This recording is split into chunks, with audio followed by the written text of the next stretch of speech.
Buenas tardes al estudiantado de Argentina Americana 2. Bueno, en este video voy a tratar de desarrollar los lineamientos generales y los argumentos eh, historiográficos, podríamos decir así, que da el autor y bueno, el análisis que hace el autor sobre el unitarismo y el federalismo. En principio, Enrique Barba es un historiador argentino que se especializó en Madrid, luego continuó sus estudios de regreso a Buenos Aires y fue director del Archivo Nacional entre los años 1976 y 1988. Así que años difíciles en Argentina y que también nos puede ayudar a entender el porqué de su análisis sobre el tema, ¿no? Unitarismo, federalismo y rosismo. Bueno, cuando hablamos de estos puntos, unitarismo, rosismo, federalismo, yo quería mencionar que va apareciendo en cada uno de los capítulos y del análisis que hace el autor, Rosas, por ejemplo. Pero también aparece Dorrego. También aparece Dorrego como representante de ese federalismo en Buenos Aires. Perdón, no es que aparece que porque sí o porque el autor lo indica, sino porque son, por lo menos Dorrego es doctrinariamente representante de ese federalismo en Buenos Aires.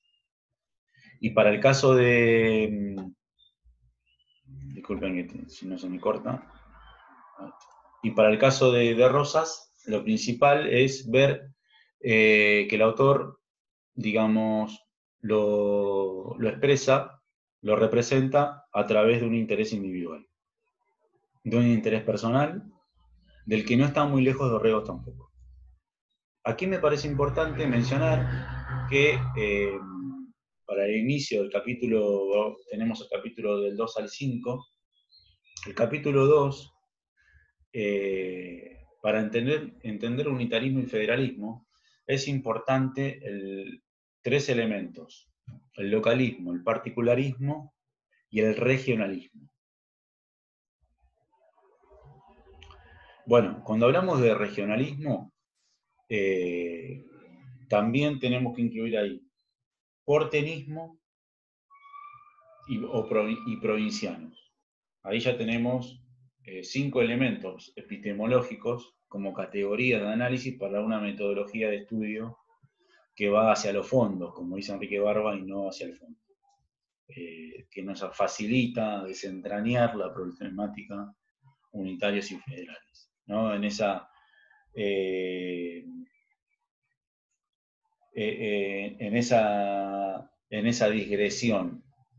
digresión de intentar encontrar en el discurso una relación directa o una parte de un asunto principal con un discurso. Las características del federalismo, del federalismo que plantea el autor habla de colectividades federadas. Cada provincia confiere poderes de decisión, autonomía parcial, enmarcado en 3 órganos clásicos, que son los órganos institucionales de la República. Aquí habla de descartar, en el punto 2 del capítulo 2, descartar la antinomía, con la que se ha pretendido entender nuestra historia, ¿no? La antinomía. Unitarios o federales, es decir, unitarios como representación total de la política de Buenos Aires contra los federales que son los representantes del interior. Bueno, listo, ya está claro y ya lo habíamos tratado con Goldman, que el federalismo ha tenido distintas coordenadas, por decirlo así, distintos matices, y uno de ellos es el federalismo en Buenos Aires, representado doctrinariamente en Dorrego, de acuerdo a Barba, y Soler, y Agrelo. Distinto es el ideario federalista de Artigas, esto ya ¿no? ¿Y qué sería el localismo? Y bueno, es eso, ¿no? Esta confrontación ulterior, un fuerte disociador del localismo que no deberá confundirse con regionalismo. Muchas veces sucede que en la política, en estos procesos políticos, cada provincia va a transitar no solo de acuerdo al unitarismo o federalismo, sino de acuerdo al posicionamiento político que determine el caudillo. ¿Sí? El posicionamiento político que determine el caudillo. Perdón, creo que antes que se me corte internet. Y ahí es donde el autor se pregunta, en el punto 2 del capítulo 2, sobre la cuestión nacional y el sentimiento nacional. Entonces, si uno ve de fondo, lo que hay dos, hay modelos opuestos, económicos y políticos, pero hablar en perspectiva de ser nacional, como menciona Hernández Arregui o Fermín Chávez, en esa perspectiva de pensamiento nacional, para esa época es difícil.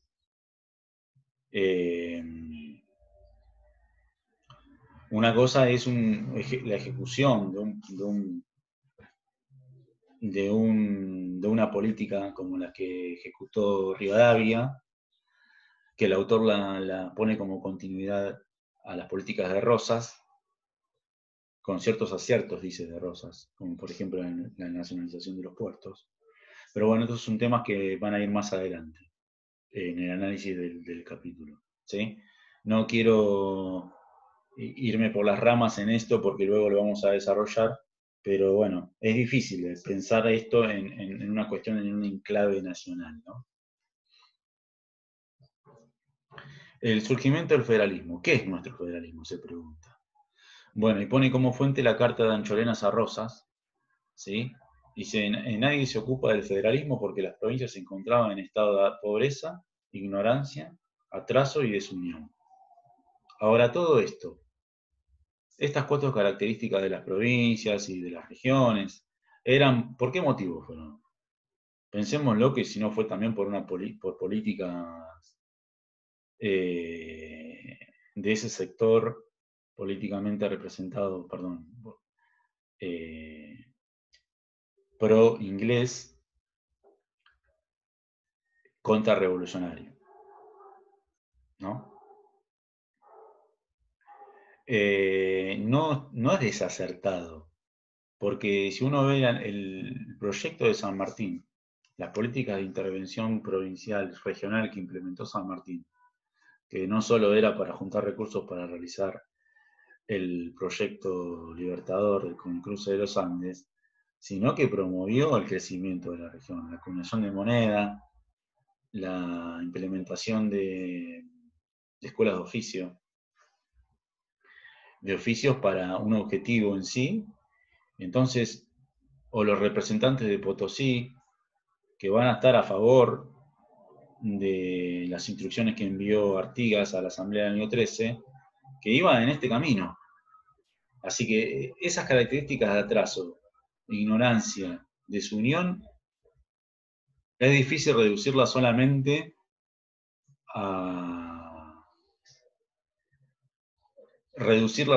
a decir, bueno, sin pensar por qué se llegó a esa instancia. Más allá de que la guerra, cualquier guerra, la que sea, siempre se fagocitan muchos recursos, principalmente humanos. Bueno, y el autor quiere ponerlo ahí, si hay en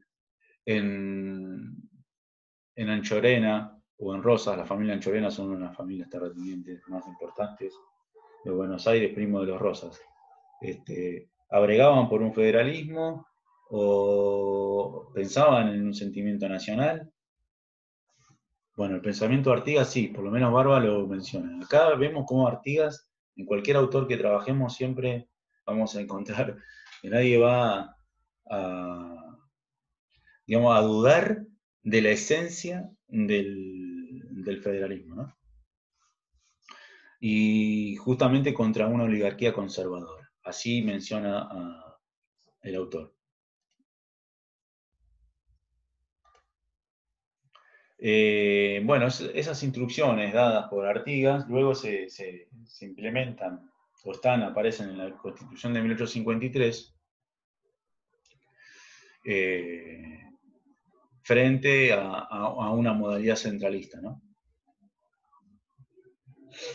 El porteñismo.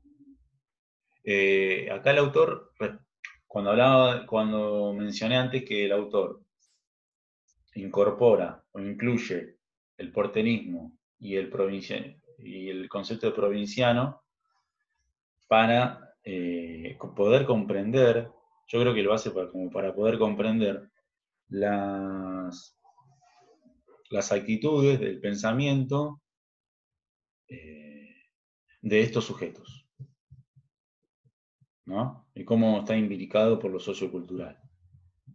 Fray Luis Cayetano Rodríguez, de acuerdo al autor, el nombre porteño era odiado por las provincias unidas o desunidas del Río de la Plata. Ejemplo de federalismo porteño.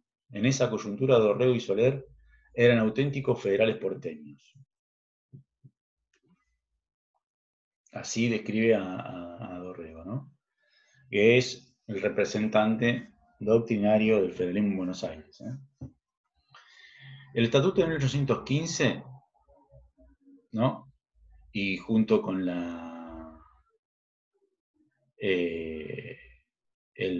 Estatuto de 1815 nace de una agitación federal, sin embargo es unitario. Y acá el autor cita a Ravignani. Los tres historiadores son Ravignani, Levene y Mitre, en Barba para este texto. Nace de una agitación, esto sería como la Revolución Federal, ¿no? Una especie así, la Revolución Federal en Buenos Aires. Bueno, nace de una agitación federal, sin embargo es unitaria. Yo creo que, ¿por qué dice que es unitaria? Porque, bueno, después más adelante él dice que la discusión entre unitarios y federales, las diferencias políticas, no son de fondo, sino de fondos. Y habla de los recursos económicos. Ese punto álgido ya en 1816 se hacen unitarios. Solo Manuel Agrelo y Dorrego, más Estanislao López y Artigas. Entonces la Constitución unitaria de 1819, bueno, va a ser rechazada por las provincias y desata esa guerra civil que dice Barba, Buenos Aires compra la paz por algunas vacas. Para acá, respecto a la línea de tiempo, tenemos la Constitución de 1819, la Constitución de 1826, que ya sí va en la política unitaria, aunque el autor destaca que es organización nacional, en pos de la organización nacional de Rivadavia, con Martín Rodríguez ya instalando en su gobierno al estar Rivadavia como ministro de todo este tipo de políticas, y el periodo 1816-1825, que es el periodo de los pactos interprovinciales.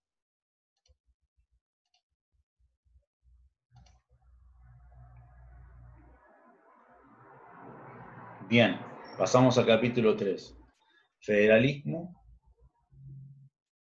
y él menciona, habla de metodología, Enrique Barba. ¿Por qué metodología? Como categoría de análisis, ¿no? Y acá se involucra, se mete en el campo simbólico, en el campo semiótico, sobre la palabra provinciano. Lo despectivo de la palabra provinciano que hoy actualmente está, y estos complejos de superioridad que tienen los porteños hacia el resto de los provincianos, independientemente si son de Buenos Aires o de otra provincia del país. Y acá dice que el federalismo como doctrina puede iniciarse, Buenos Aires, ¿no? Con cuando las provincias del interior se dan cuenta que, junto con la provincia de Buenos Aires, que le significaba la dominación portuaria, ¿no?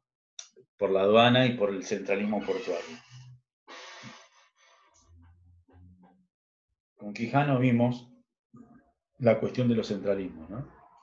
De la centralidad del poder. Porteño significa de puerto, que viene de puerto. Por lo tanto, es aquella población adyacente al puerto. Ahora, la población adyacente al puerto también es población de trabajadores, de sectores populares. Pero cuando hablamos de porteño estamos hablando de estos representantes de una élite y que a su vez tiene su propia experiencia sociocultural.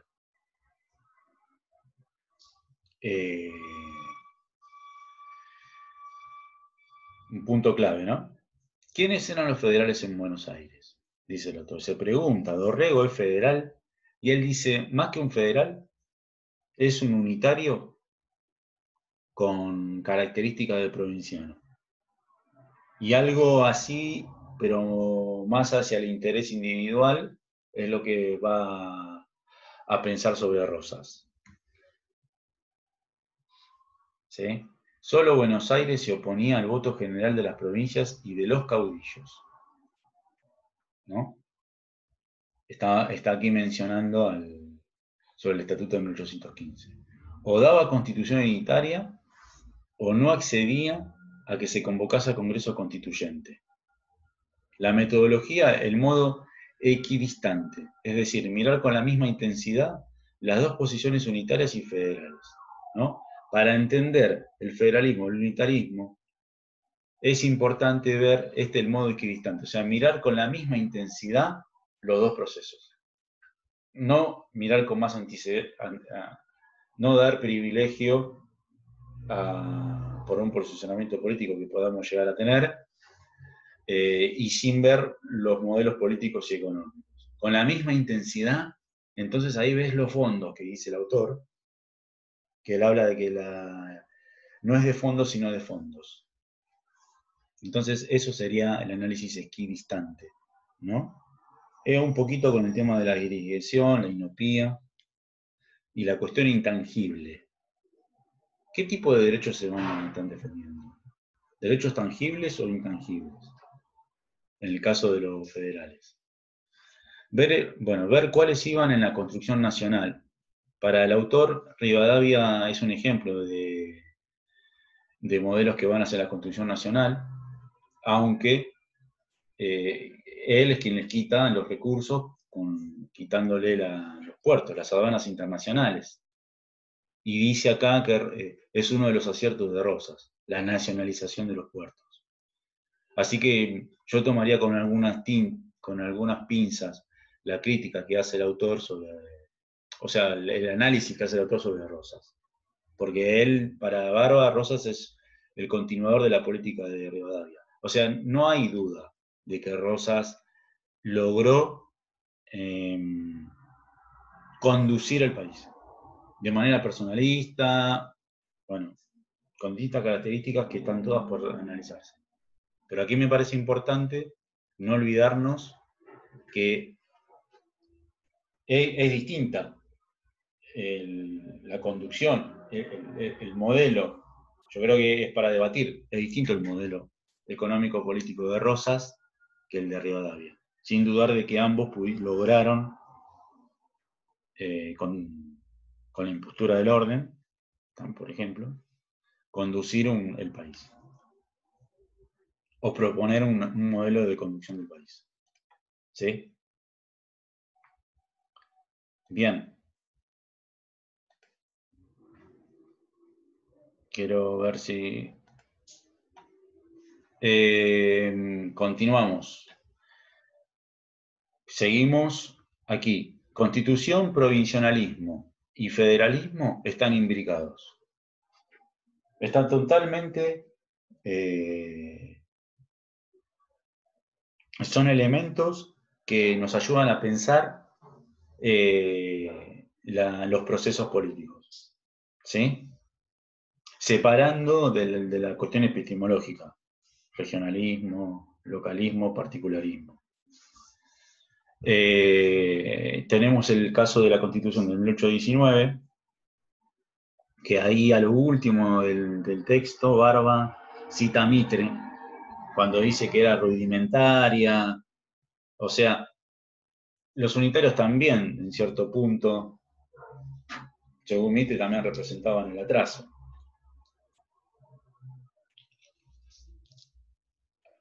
Cuestiones económicas y la organización del país, ¿las ideas se ajustaban a la realidad nacional? Pregunta el autor. Y la de 1819 no. Y en todo caso, por eso no se pudo desarrollar y después terminó en la guerra civil. Y la de 1826 va a ser distinto, aunque en el medio tenemos el proceso de los pactos interprovinciales. Ahora voy a ir a eso. Cuando hablamos de igualdad de Buenos Aires con las provincias, hablamos de una fantasía o de una farsa, dice Barba. Errores, sinopía. Provincias que pedían Congreso, pero no pedían pagarles a los diputados. Esta es una contradicción primaria. Si uno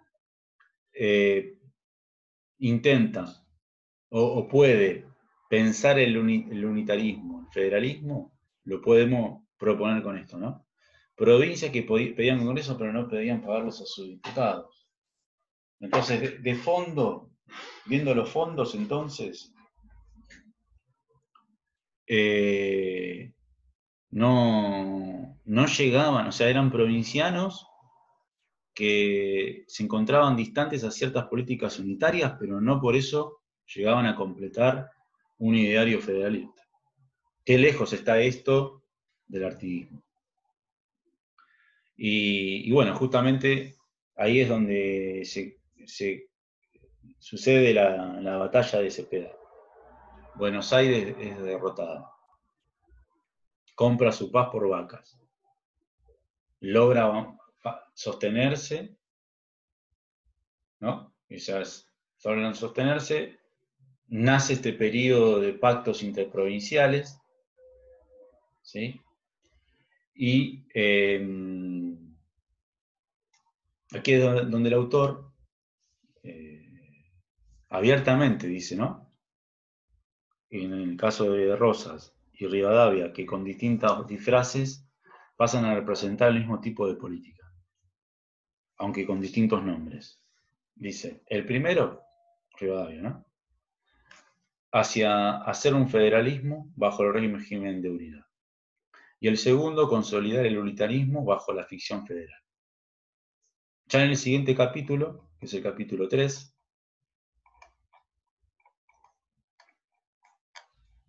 ya en el siguiente capítulo,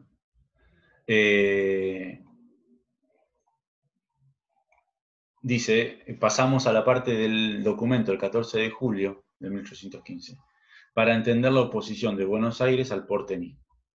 Pueyrredón por un lado, Agrelo y Soler y Dorrego por el otro. ¿No? Directorio. Pensemos. Ellos tres van a mantener siempre la doctrina federal. Este documento expresa la decisión de Buenos Aires de constituirse provincia federal. Rosas persiguió a los dos primeros y Dorrego, según Anchorena, en su carta para 1028, es el mismo que en 1815. Y acá es donde justifica Barba la apreciación que da sobre Rosas, lo cual hace destacable, ¿no? Su postura, ¿no? Dando como dato fáctico la persecución que hace Rosas sobre Agrelo y Soler, pero a Dorrego no. Quizá porque podía con Dorrego encontrar una buena estrategia. Y creo que ahí es un poco el interés político personal. No sé, no quiero hacer juicios de valor apresuradamente sobre Rosas y de la manera en que lo expresa Barba, ¿no?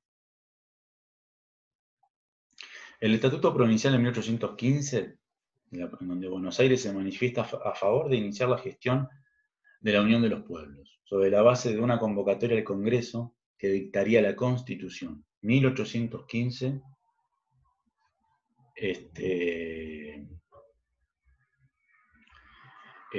el punto álgido del federalismo, ¿no? Parecía que en un momento se podía dar todo junto, la independencia y el camino federal. Pero ya hacia 1816, en el momento más federalista de Buenos Aires, se convoca la Junta de Observación y se pronuncia, ¿no?, en contra de Balcarce, quien representaba el provincialismo. Así que junto al Cabildo, ambas instituciones destituyen a Balcarce. Y ahí, para esta coyuntura específica, el directorio ya se torna en ese doctrina unitaria, ¿no? En esa, políticamente.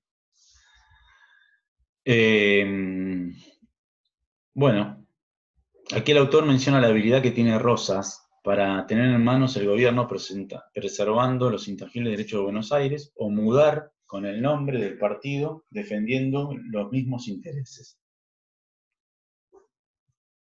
¿En qué consistió la diferencia entre unitarios y federales?, se pregunta luego, ¿no? Toda obra de gobierno es la traducción de un pensamiento político, y de un grupo el que luego sería el equipo rosista, el que luego se apoderó del mando, la conducción, el personalismo. Esto dice Barba, ¿no? Entonces, ¿cuál es la diferencia entre unitarios y federales? Porque el autor da esta idea y luego se pregunta, ¿hay alguna diferencia entre unitarios y federales? Las grandes diferencias hasta aquí giran entre porteños y provinciales, dice. Porteños y provincianos, no entre unitarios y federales. O sea que en lógica provinciana es una desventaja enorme. ¿Por qué? Porque Buenos Aires sigue manejando los grandes recursos económicos. La Revolución Federal en 1815 en Buenos Aires no despertó ninguna confianza en las provincias, dice Barba, ¿no? Quienes debieron apoyarla en el Congreso de Tucumán mostraron franca hostilidad a la instalación. Los aparentes federales porteños cambian de casaca y solo Agrelo, Sorrero y Dorrego se oponen al poder. Y acá cita Mitre, cuando dice que justamente en el punto 4, que la Constitución de 1819 más que nada era un centralismo bien rudimentario. Era más para consolidar el poder de unos pocos, ¿no?, la monarquía, que representar una independencia y ir hacia una autonomía de las provincias para una federalización. ¿Sí? Bueno, entonces, ¿quiénes son rudimentarios? ¿Solamente la doctrina federal o también la unitaria? La próxima constitución va a ser la de 1826, que es la que se implementa con la organización de Rivadavia. 1819-1825 es el periodo de los pactos. Y como vimos con Goldman, son los pactos para garantizar las autonomías de las provincias, más que por la paz. O sea, son pactos de paz. Para Barba son pactos en que las provincias se unen entre sí. Y es el periodo de los caudillos provinciales. Sin duda, que cada provincia va a ir en tránsito del posicionamiento político que tenga el caudillo. Ahora, no solo los pactos es esto. También, de acuerdo a lo que habíamos visto con Goldman, es mantener, o sea, lograr la paz armada, pero mantener una estrategia política para que cada provincia mantenga su autonomía. ¿Sí? Y bueno, y en ese periodo, el gobernador Martín Rodríguez entre 1820 y 1823 es un punto importante para el desarrollo de estos pactos interprovinciales. Y que en el gobierno de Martín Rodríguez, con Rivadavia como ministro, se van a empezar a instalar, a implementar políticas que luego Rivadavia ya desarrolla. Como por ejemplo, ya para esta época, ¿no? Ya se ponía en debate la cuestión económica con la conformación de un banco nacional.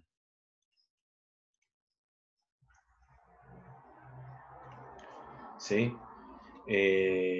Según el autor, ¿no? Los mal llamados federales porteños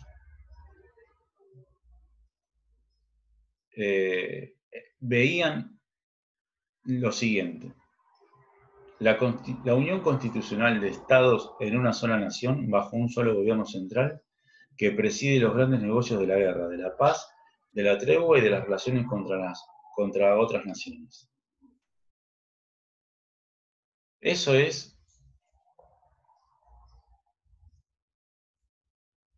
dice, entienden los mal llamados federales porteños al respecto. O sea, esa es uno de los puntos doctrinarios del federalismo de Buenos Aires. ¿Sí? Una sola nación, con un gobierno central, que preside los grandes negocios de la guerra, la paz, de la tregua y de las relaciones con otras naciones. En el periodo de consolidación de las oligarquías rurales, o sus delegados se instalan en la Junta de Representantes, ¿no? Como la Junta de Representantes es eso.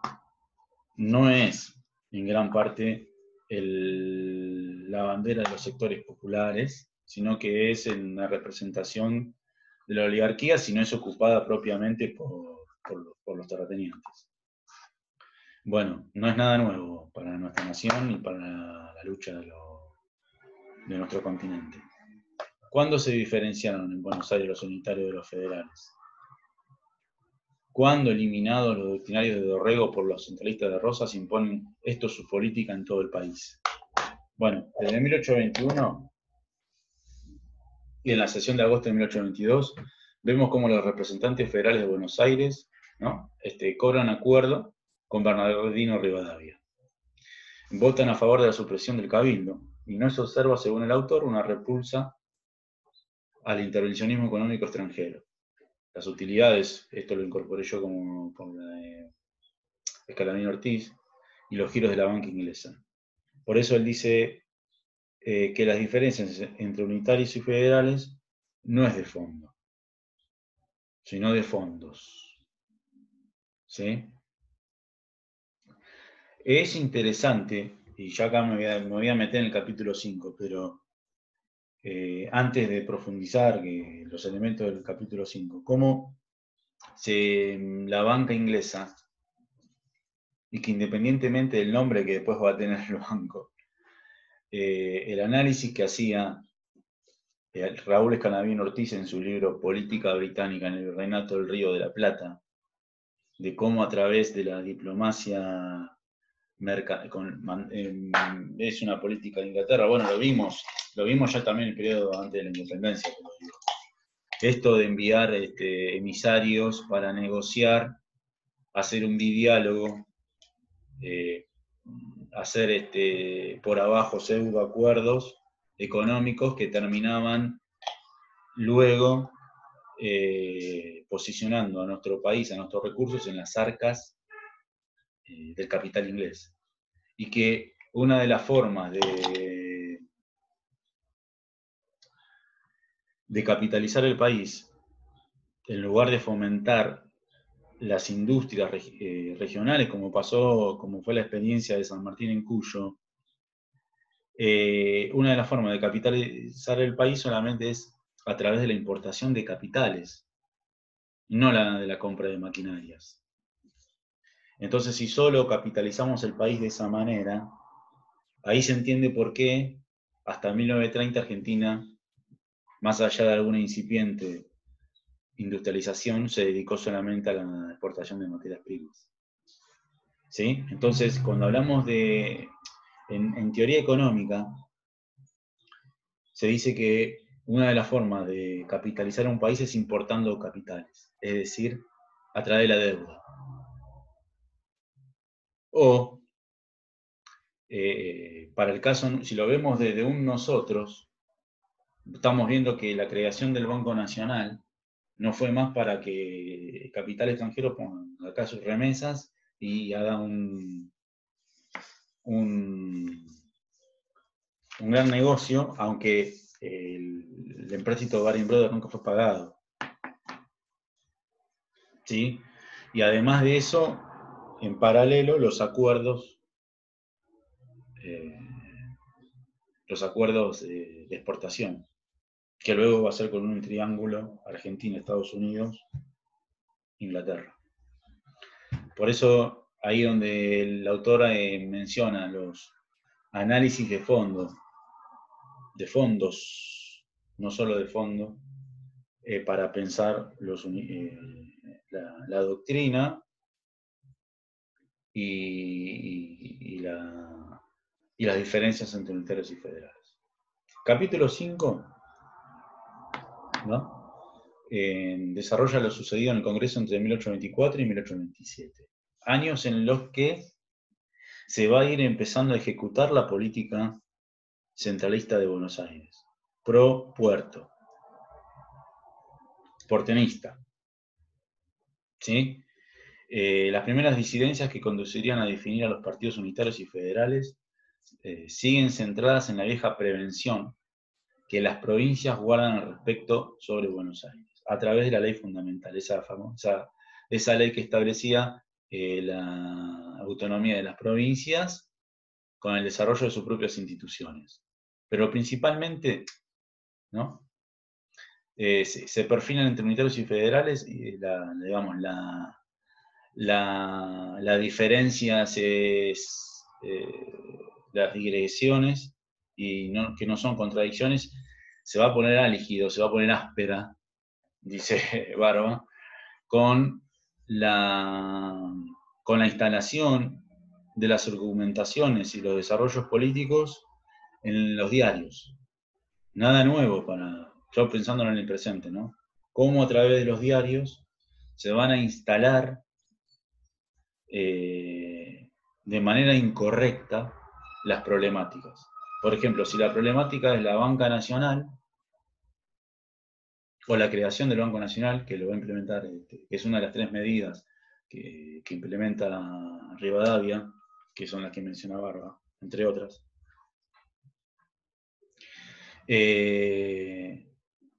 Este partido federal y en oposición va a estar, digamos, ninguno se va a poner en contra de la creación de la banca nacional. Ahora, el fanatismo, dice Barba, no tiene sentido.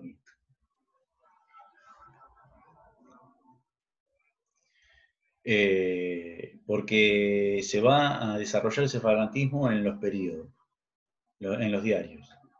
Y se crea en 1824 el diario El Argentino, que representaba la idea unitaria. Y el Nacional, perdón, el Argentino, que representaba la idea federal, y el Nacional, que representaba la idea unitaria. ¿No? Y cuando uno dice Rosas en Barba, que cuando se analizan los dos diarios, uno encuentra que ninguno estaba en oposición a la creación de un Banco Nacional. Y que incluso Quiroga estaba a favor de la creación del Banco Nacional. Lo cual estaba bien, porque desde la postura de Quiroga representaba la acuñación de moneda en una provincia como La Rioja con producción minera. Entonces, los diarios van a ser el punto donde se van a empezar a instalar los debates, o de qué manera se van a instalar. No está mal que la prensa sea un punto para eso, pero de qué manera se van a plantear. Porque si en lugar de plantear los modos o la problemática se plantea cuestiones secundarias, se pierde los fondos de la cuestión, ¿no? Bueno, las 3 políticas que implementó Rivadavia: creación del Banco Nación, la capitalización de Buenos Aires y lo que provocó la división de Buenos Aires. Acá es donde se unen los federales, ¿no? Con la capitalización de Buenos Aires, en la creación del Poder Ejecutivo Nacional, Rivadavia, presidente, doctrinariamente unitarios y federales no estaban en común acuerdo, y se expresa con la implementación de Buenos Aires como capital del territorio, argumentando sobre los derechos establecidos por la ley fundamental. Pero bueno, puntualmente, es como que en Rivadavia logró doble objetivo: iniciar lo que sería una consolidación nacional centralista en pocas manos, y a su vez eh, lograr unir ideas, o sea, lograr unir a caudillos que representaban la lógica provinciana y que iba hacia un punto federal, ¿no? Que es rechazada la Constitución de 1896 por Bustos de Córdoba, López, Mateo García de Entre Ríos, Ferré, Quiroga de La Rioja, en apoyo de Rosas. Y poco tiempo después de Dorrego es elegido gobernador. Lavalle realiza un levantamiento contra Dorrego y es fusilado Lavalle en Navarro. Lo cual también nos hace pensar esta lógica del poder individual. Es decir, más allá del federalismo y del unitarismo, Dorrego representado con cierto punto, representó obviamente la lógica federal, más que nada la lógica provinciana, y en algún punto, en algunos ejes, como por ejemplo cuando se analizaba de esa constitución la doctrina católica, ¿qué le decían los federales a los unitarios? Ustedes quieren implementarla, hacer constitucional la doctrina católica cuando ustedes ni siquiera la profesan. Bueno, y los unitarios le decían, bueno, ustedes son ateos. Entonces, ahí están los fondos que dice Barba, ¿no? Que para pensar en el unitarismo y federalismo. Y quería agregar por último, creo que lo dije, pero esto del interés individual, de cómo el autor pone, independientemente de uno o del otro, de unitarios y federales, esto del personalismo, el interés individual, pues específicamente con Dorrego y pensando luego en Rosas. No solo Rosas para Barba es la continuidad de la política de Rivadavia, sino que también es la representación de ese interés individual sin importarse el disfraz que sea. Bueno, esa es la postura que da el autor. Bueno, nos vemos hoy a la tarde-noche y muchas gracias.